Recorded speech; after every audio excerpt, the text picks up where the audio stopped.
we'll start on, and you guys can ask questions whenever you go through. But number one, 9 people got number 1 wrong.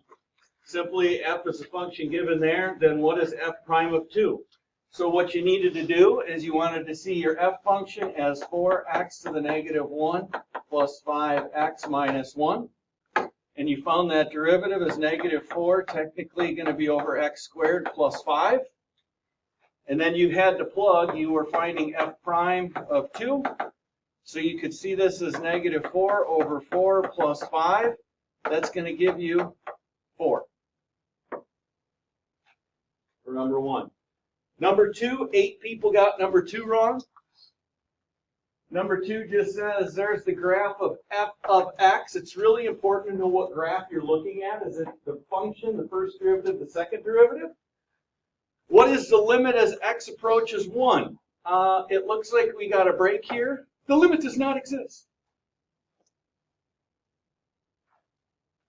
Then you move on to number 3. 7 people got number 3 wrong. This is a big part of the second semester, but we learned this a little bit. F prime of x is 3x squared plus 2x. F of 2 is 3. Please find what f of 1 is. So we have to come back here and we have to find our antiderivative of that. So we know that came from an x cubed. That's how the 3 got there. Plus that came from a x squared plus some constant of integration. That is what f of x is. Then we take our initial condition. The y is 3 when x is 2. So that's an 8 plus 4 plus c. That means c equals, that would be negative 9, wouldn't it? When I put those, so c equals negative 9. So I know x cubed plus x squared minus 9. That's what my f of x function is. Remember, multiple choice, they don't look at any of your work, period, nor will I. And then we just plug a 1 in there. So f of 1, it's 1 plus 1 minus 9. I guess that would be negative 7. And then 6 people got number 4 wrong. And number 4 is, here's a function, please find the derivative. However you wanted to do it. Either way you slice or dice it, you have a product rule on it. Paul, you can grab your scorecard and your regular one as you come in. I just took the derivative of it right here. I said dy dx equals the derivative of my first term is 2x times my second term is e to the x minus 1 plus the derivative of my second term here is e to the x, and that gets multiplied times x squared. And as I rearrange this thing, I'm going to see I have x squared e to the x plus 2x e to the x minus 2x. And I am just looking for my correct answer. See it was. Things went a little sideways on number 5. 19 people got number 5 wrong.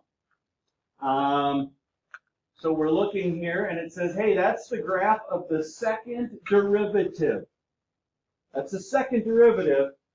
What could the original function f look like? Lots of ways to do this. I would really kind of look at it and say, because this is f double prime is positive here, so I know f is concave up from negative infinity up to that point.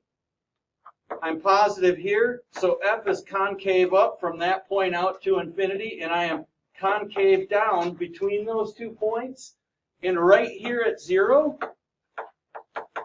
that's a point of inflection, that's a point of inflection on f. And when you look down, I can see I'm concave up, concave down, concave up. Right? Does that make sense? So as I look across here, I'm like, yeah, nope. I'm concave up, concave down, nope. I'm concave down, nope. It has to be D. I'm concave up, concave down, concave up, and I can see points of inflection roughly where I could see them on the original function. So let's interpret. Got to know what graph you're looking at. Number 6, depressingly, 24 people got this quick identification problem wrong. I promise you they're going to be on the test in May. It's going to probably even be on your test tomorrow. When x equals 2e to the x, please find the limit as h approaches 0 of that. That is the definition of the derivative right there. I need to be able to look into the definition and say, hey, f of x equals ln x. If that's the definition of the derivative, this whole thing here says what is f prime of x? F prime of x is 1 over x. And now I got to plug that in here, so I'm really looking for f prime of 2e when f prime is 1 over x. So I can see it's a. It's just a bam, bam, bam, done. It's an identification problem. See, you're looking at the definition of the derivative. You reach into it, you pull the function out, differentiate it, plug in what you got to plug in. Does that make sense? I told you the AP test is not going to make you find the derivative using the limit process. This is how they test you on it right here, identifying that special derivative. Number 7, 9 people got number 7 wrong.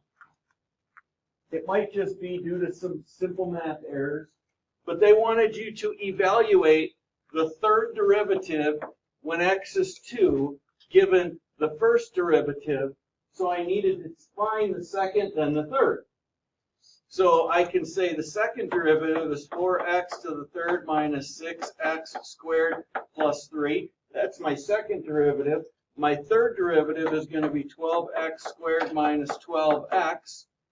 And then I want to plug a 2 in there. So I'm looking for basically f triple prime. This is double prime. This is triple prime of 2.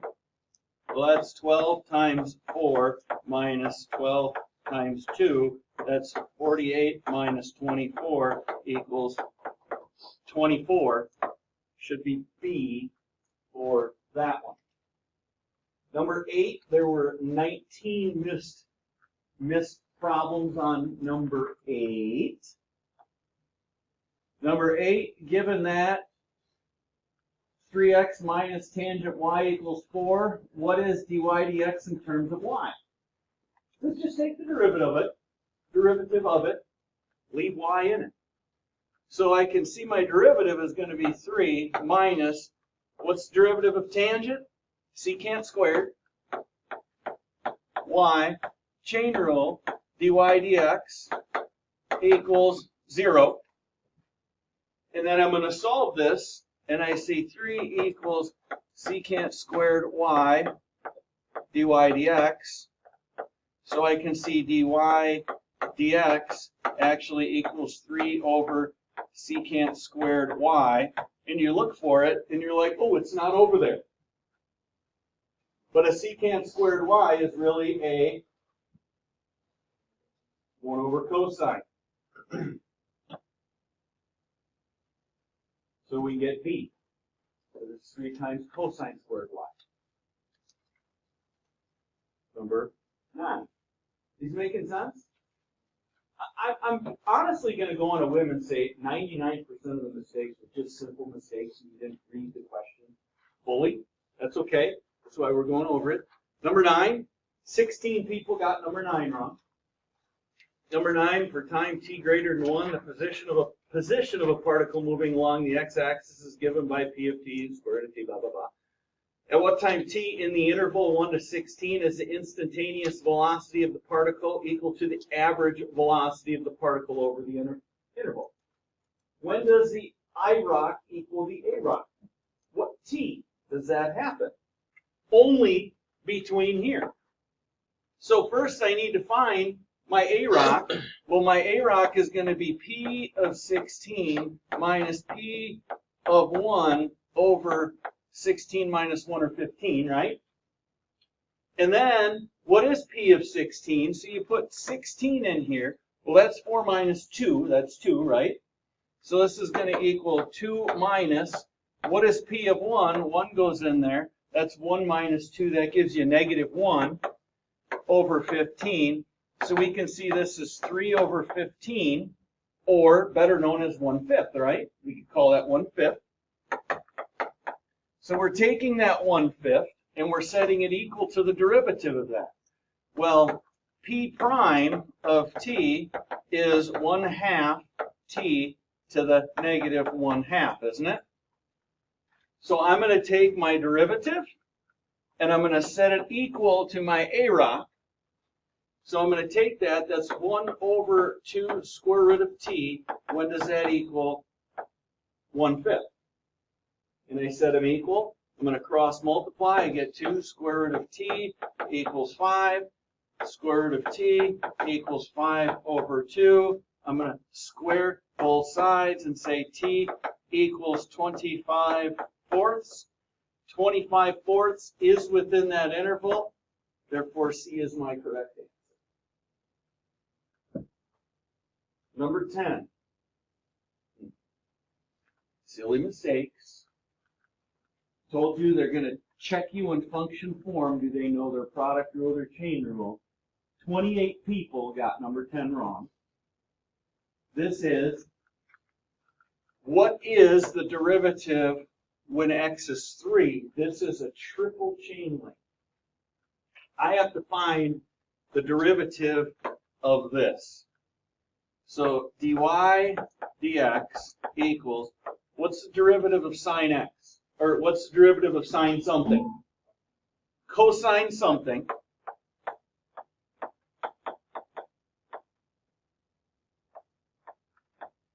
Times the derivative of, what's the derivative of f of x squared?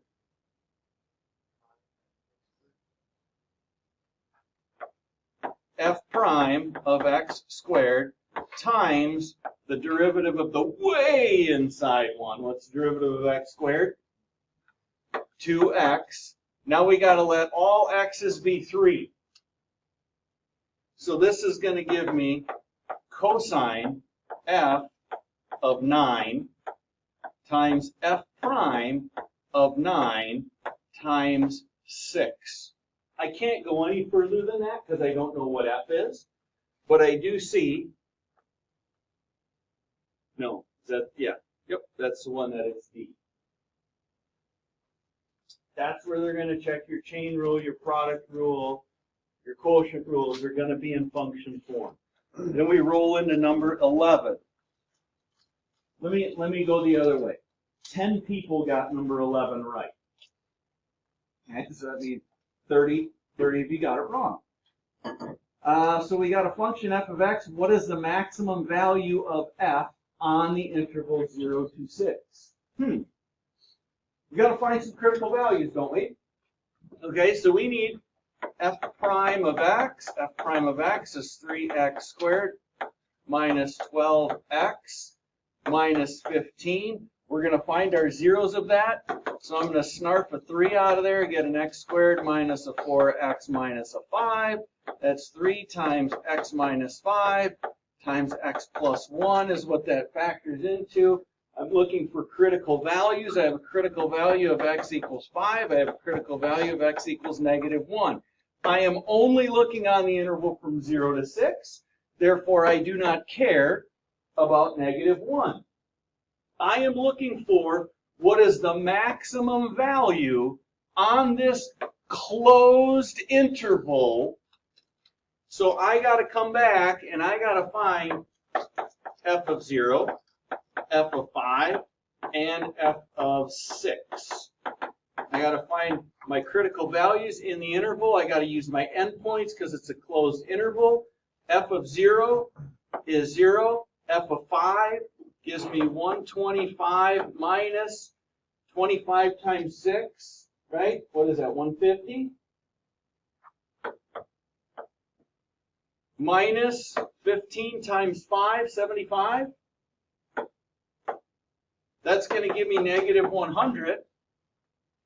And then if I put a 6 in there, either way you look at it, this is 6 cubed. That's in the end 6 cubed because I'm squaring 6 times 6. That's really 216 minus 216 minus 75 times 6 is what? Negative something, right? Negative 90? Which one is the maximum value on that interval? 0. Got to check my endpoints, got to check my critical values. Which one's the biggest? Endpoints are always there. Number 12, 24 people got it wrong. And they say let G be a twice differentiable increasing function of T. G of 0 equals 20. G of 10 equals 220. Which of the following must be true on the interval? It's twice differentiable, so I know it's differentiable. If it's differentiable, it's continuous. Differentiability implies continuity. And does this tell me about any of the values of the derivative? Yeah, it could. Because I am on an interval from 0 to 10. Endpoint, endpoint. Right? G prime of t equals 0 for some t in the interval. Is that possible if this function is increasing continuously? No, can't be that. Does it tell me anything about the second derivative? Well, yeah, it could. Could my second derivative equal 0 if I'm constantly increasing? Probably not. G prime of 0 is going to be greater than 0 for all. Maybe? I don't know. What is this little critter in here?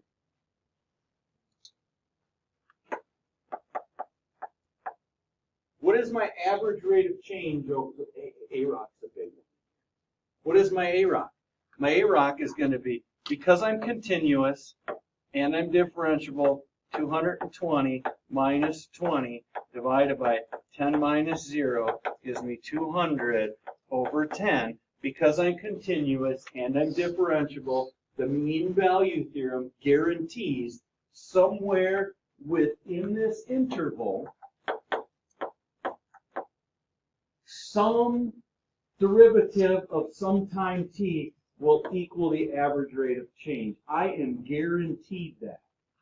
Because if I'm differentiable, I'm also continuous. I am a open interval here, but I am closed here. Okay, so I'm continuous on the closed interval. I am differentiable on an open interval. Therefore, B should be my answer. It means you can find the derivative 2 times in a row, guaranteed. It's twice differentiable everywhere within that interval, meaning the first derivative will have no sharp points in it anywhere, no cusps. Okay, and then also for limits, if it's continuous but not differentiable, can the limit switch this? Like if it's like a product.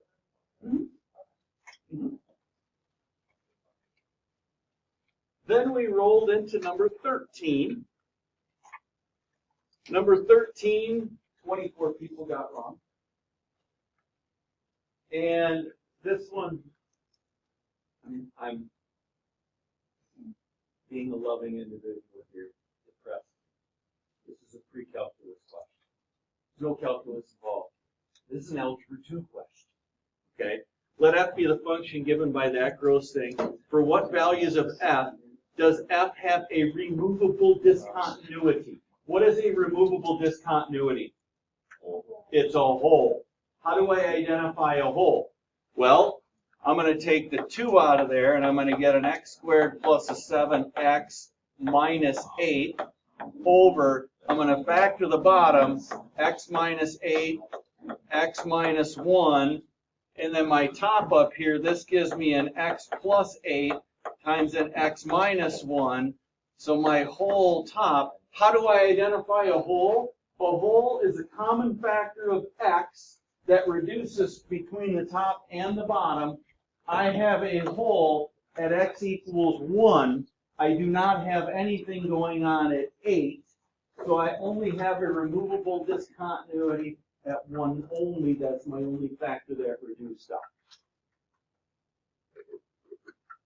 14, 31 people. So on the positive side, 9 of you got it right. Okay. Table above gives values for a continuous function f, selected values. F has exactly, this is big, it has exactly 2, whoa, you dirty rotten scoundrel, has exactly 2 critical values. That means it has only 2 flattenings within this interval if they're well, it could be undefined too, but it only has 2 flattenings from here to here. I can see somewhere between here and here, I decreased, didn't I? And I can see between here and here, I increased. Oop, that's bad. Here to here, I increased. Here to here, I decreased. What of the following has to be true? Which of the following must be true? F of x is greater than 0 for all x in the open interval. That does not have to be true. They didn't tell me any values between 10 and 11. That sucker could dip down. It could go anywhere. Didn't tell me. It only gave me selected values. F prime exists for all x in the open interval. I don't know. There could be some sharp points in there. They never told me I was differentiable. They only told me I was continuous. Therefore, no assumption there. F prime of x is less than 0 for all x in the open interval. Well, that's definitely not true because I'm increasing in here. Therefore, F prime would be greater than 0, right? So not there. D is it. It's impossible at 12 to have it equal 0. Because if it equaled 0 at 12, I would have a flattening at 12. And I can look in here and I can see somewhere I decreased, I increased, and then I decreased. And I only have exactly 2 critical values. So those critical values have to be somewhere in here and somewhere in here.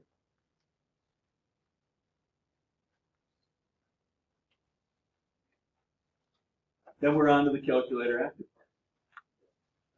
part. What? I skipped one? Oh, sorry. Can't do that. No, we better not skip that one because 31 people got that one wrong too. Did you guess right, Paula? I didn't guess at all. Oh, you knew how to do it? Yeah. Oh, man. I had to get job. Okay. All right. 15. How do you evaluate limits? How do you evaluate limits? You plug in the value. Thank you. So if I plug in the value, this gives me the limit, and I don't have to write all this crap out because it's on here. That gives me 3 plus 2 to the negative infinity over 4 minus 5 to the negative infinity. Boy, I sure am glad they didn't ask me the limit as I went to positive infinity, because what do negative exponents do? So this actually equals 3 plus 1 over 2 to the infinity over 5, no, not 5, 4. 4 minus 1 over 5 to the infinity. What is 1 divided by 2 raised to the infinite power? Very, oh, that sounds like it would really quickly go to 0, wouldn't it? Goes to 0, goes to 0, equals 3/4. C. Now we're on to the calculator active part. Sure, I'm glad they didn't ask me about the positive infinity side because I would have to use L'Hopital's rule. We haven't learned that yet. We'll learn it right away after break. Then we go to our calculator active portion. I used my calculator 2 times on it. And that was it. And I come here to the first one. They're giving me a graph. Ooh, that's the graph of F prime. You guys, one thing that did make me really happy is all these graph reading problems had very, very few people getting wrong. Only 3 people got this. Okay? Graph F prime, the derivative of function f is shown above between -3 and 3. On what intervals is f increasing? F is increasing when f prime is positive, right? When is f prime positive? Looks like -1 to 3. I am positive. Right on? Right on. Here's the one, Mitch, that you looked at me, you're like, oh. Here's the one you're like, well, this doesn't even make sense. I think I actually got it. I think you probably did. Because here it says, hey, here's the graph of f. On what intervals is f continuous? It's continuous, but it's not differentiable. I'm continuous right there, but I am not differentiable right there because that is a sharp point. That is between 2 and 3. I was just tweaking because I can't. Here I'm not continuous, and I'm also not differentiable. That was 15 people got that one wrong. 14 people got the next one wrong. Here's where I used my calculator, one of the times. Okay, the first derivative. Now, this is something that got some of you on that last chapter 4 test too. I gave you the equation of the derivative, not the original function. So here, the first derivative of f, here is a derivative. It's a disgusting derivative. Okay, on which of the following intervals is the graph of f concave up? That means if I'm looking at the derivative, it's concave up when f prime is doing what? Increasing. So I came and I graphed, and I also zoomed in from -1.5 to 1.5 because I don't want to look anywhere outside of where they're telling me. And I found these maximums in there quick, and I could see, hey, I'm increasing from 0 to -1.5 from -1.5 to -1.341. And I'm also increasing from -0.240 to 0.964. Whoa. So as 8. Number 12, or excuse me, number 19. 24 people got number 19 wrong.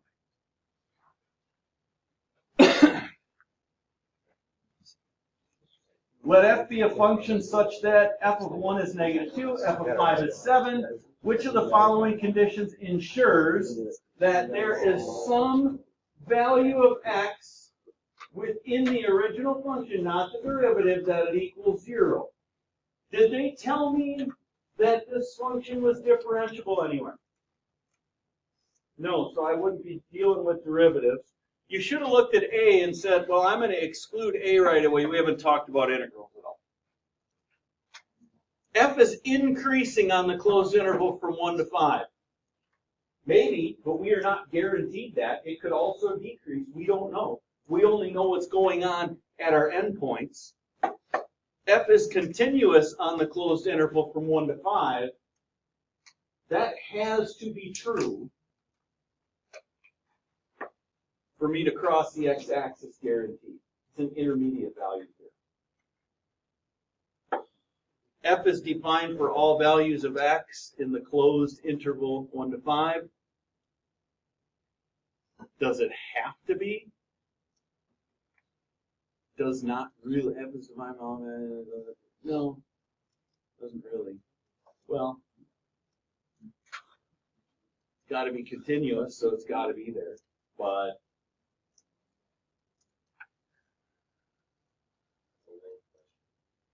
it has to be continuous to get that to.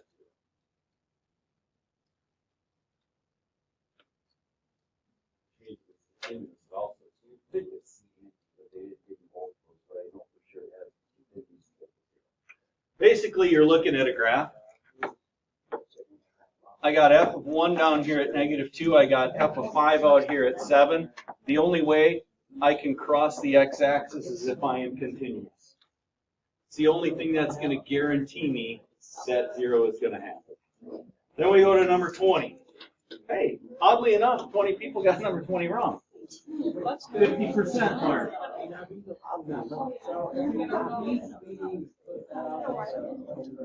What's that? No. I'll have to give the whole, let me just finish this out and go back and look at that a little bit more. 20 is the only second one I use my calculator on. 20 is kind of confuzzling though. The acceleration of a particle moving along the x-axis is given by, they gave me the acceleration function. Again, it's a rather disgusting acceleration function. It is a closed interval 0 to 8. At what value of t is the particle's velocity decreasing most rapidly? The graph of acceleration is actually graphing the values of velocity. So when I'm looking at my acceleration graph, I am decreasing most rapidly at that minimum point right there. At, oh, you son of a biscuit licker. Right there.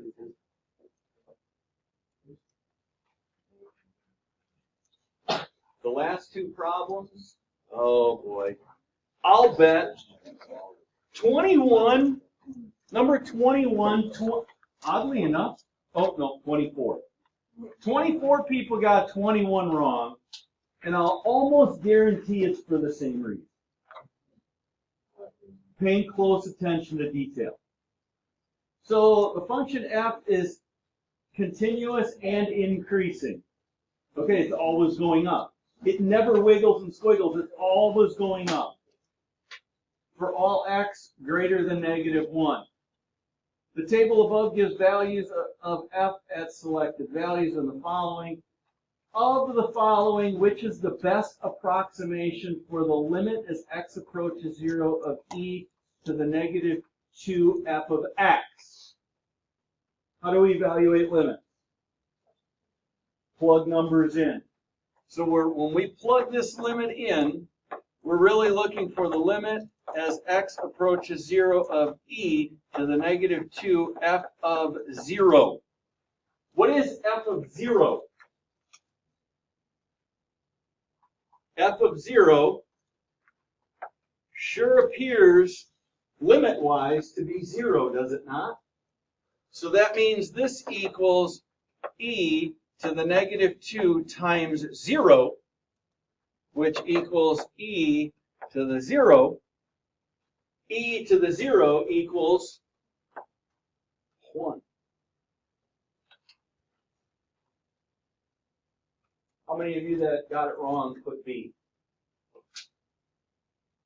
You had to plug that 0 into the function, use the table to get the output out. 22 disappointed me, I'm sorry. 31 people got it wrong. That's all we do. No, you don't. So that we do. This particular problem did disappoint me a little bit, though. And again, it's an identification problem. Okay? Selected values of the increasing function h and its derivative h prime are shown in the table above. If g is a differentiable function such that h of g of x equals x, for all x, what is the value of g prime of 7? Let me just highlight something. What does that mean? That means h and g are inverse functions of each other. That means they're inverse functions of each other. If those two are inverse functions of each other, okay, that means g of 7 equals something, which means h of something equals 7, which means h of 3 is 7, which means h prime of 3 equals 5, which means g prime of 7 equals the reciprocal of that little rascal. It's the derivative of an inverse.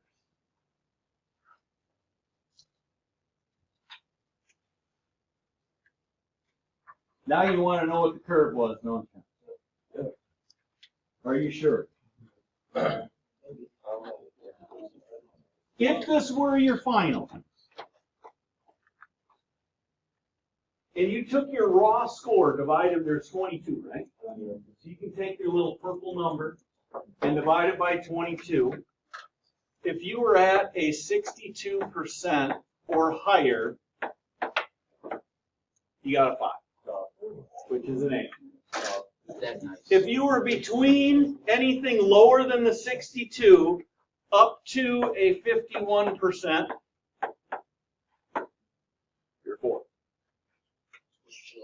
If you were anything less than a 51% down to a 39%, you were a 3. If you were between less than the 39 down to a 32%, you were a 2. If you were any less than a 32, you were a 1. It's the same percentages for It's really close. They all move by maybe a percent or 2, but they're all roughly about the same. Just for one. Okay?